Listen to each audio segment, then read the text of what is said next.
is a frequent visitor here at Late Night. Please welcome the always entertaining Marc Maron.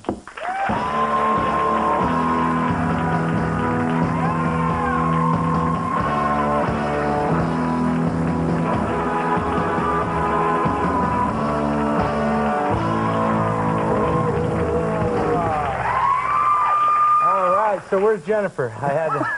It's love. Oh, it's love. Love, baby, love. I know. I wanted to say hi, or you know. You ran away. That happens with me. Yeah, not the. How are you? How's it Pretty going? good. I'm all right. Will you do me a favor? Just kind of bring this up right away. I've watched a few of my appearances on this show at home.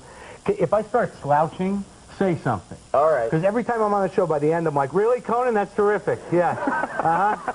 It looks ridiculous. Oh, I'm sorry. Yeah. This isn't an airport lounge. I'm sorry. You know, we don't see you as much as we used to. You spent a lot of time in L.A. Is that, yeah, I just got back. I was there for a week, and I was hanging out with all kinds of freaks and pirates and strange people out there.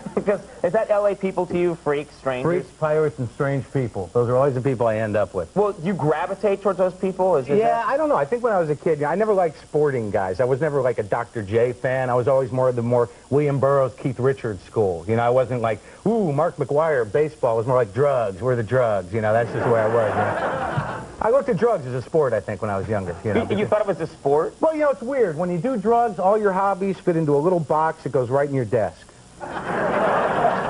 And if your friend goes, hey, what are we doing today? You go, I don't know, let's have a look. I think we got a day planned here. I think we...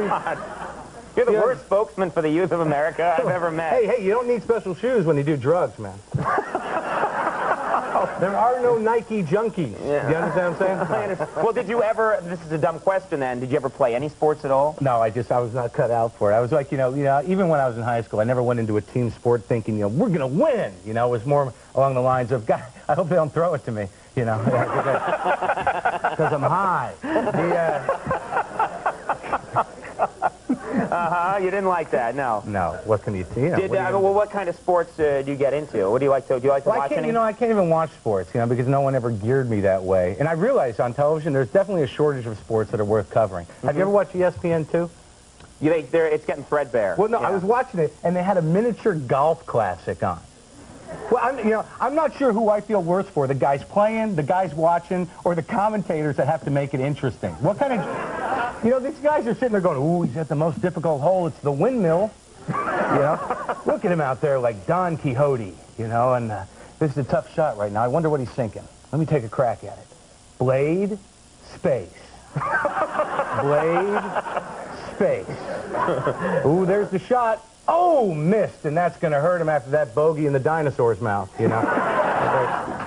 Well, that part of your life now. Like that one? I don't know what you're complaining about. That's good TV. I guess you're right. You're right. You're right. It's better than anything. That and the big fat guys lifting barrels and stuff, the strongman competition. Well, you know what's also very exciting? Curling. You know, when they slide, the guy with the broom. Lumberjack stuff. Man, I got to do a set. All right. The thing is like No, you don't. You don't have to accomplish anything here. Thank you. I got to get We're not setting you up for jokes. No, we're just really chatting here. I know. Now, you know. Okay. Let's get into your hunk on drugs again. Now, are your drug days behind you? Oh, yeah, they are. Last week, that was the end of it. They're behind you. You're clean.